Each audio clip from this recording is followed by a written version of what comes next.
কারণ আপনাদের আবার ব্যবসা করার জন্য কিন্তু কোম্পানি প্রথম আসে, তারপরে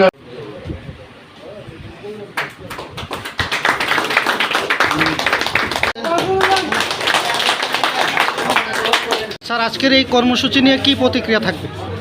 আজকের এই প্রতিক্রিয়া আমাদের মোহনপুর আমাদের একটা নির্ধারিত কর্মসূচি ছিল যে আমাদের সংগঠনের 90 বছর পূর্তি হয়েছে। 1936 সালের 11ই এপ্রিল শুরু হয়েছিল। তো আমরা 11ই এপ্রিল করেছি।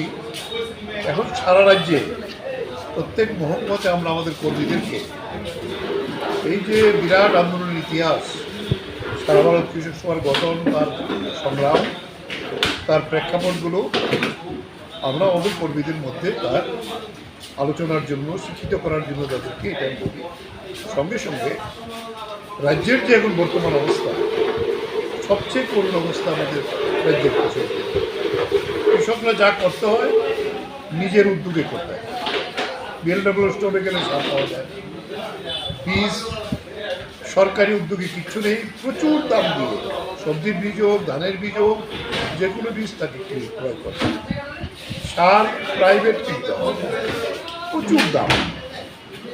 এই সমস্ত বিষয় ধান কিনে না। এইবার ঝড়ে আমরা দেখেছি প্রায় 30 থেকে 40,000 কৃষক ক্ষতিগ্রস্ত হলো। তারপরে তো কৃষকের উপর আক্রমণ আছেই। এইগুলো নিয়ে আমাদের লড়াই আমরা করছি। মুখ্যমন্ত্রীর সঙ্গে কথা বলার জন্য চিঠি দিয়েছি, মুখ্য সচিবের কাছে চিঠি দিয়েছি, কিন্তু এখন তারা এত ব্যস্ত যে আমাদের সময় পায়। তাই প্রত্যেকটা মহকুমাতে আমরা এই কাজ করছি। সাথে সাথে আমাদের সংগঠনকে আরও নিচের স্তর পর্যন্ত এগিয়ে নিয়ে দেওয়ার জন্য আমরা এবার মেম্বারশিপ সংগ্রহ অভিযানে নামব ব্যাপকভাবে। গত বছর আমাদের মেম্বারশিপ বেড়েছে, এটাকে আরও আমরা 20-25 ভাগ বাড়াতে চাই, আরও নতুন নতুন কৃষককে যুক্ত করতে চাই এবং আমাদের আগামী সেপ্টেম্বর মাসে রাজ্য সম্মেলন হবে। এই সম্মেলনে একটা বিরাট জমায়েত আমরা করবো আগরতলায় 29শে সেপ্টেম্বর। এই বিষয়গুলি আমরা এখানে আমাদের কর্মীদের সঙ্গে আলোচনা করেছি।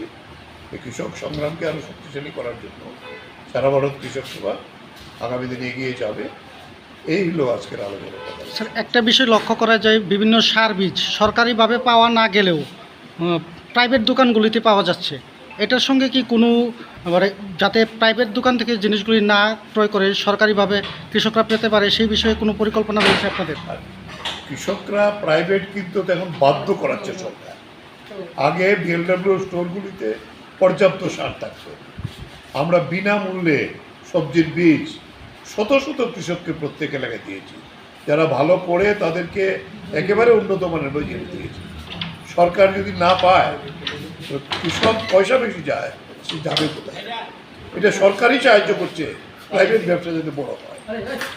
সেই জায়গায় দাঁড়িয়ে কোথায় মোদির কৃষক? আমরা বলবো যে কৃষক সম্মান নিধি বন্ধ হয়ে যাচ্ছে, তো ফসল বীমা জীবনা এমন আর 1 টাকাও পায় না কৃষক। সব দিক থেকে মোদির জমানাতে, এখানে বিজেপির জমানাতে কৃষকরা সবচেয়ে ক্ষতিগ্রস্ত। এর বিরুদ্ধে কৃষক সবাই একমাত্র শক্তি যারা এই লড়াইটা আমরা করছি। ধন্যবাদ স্যার।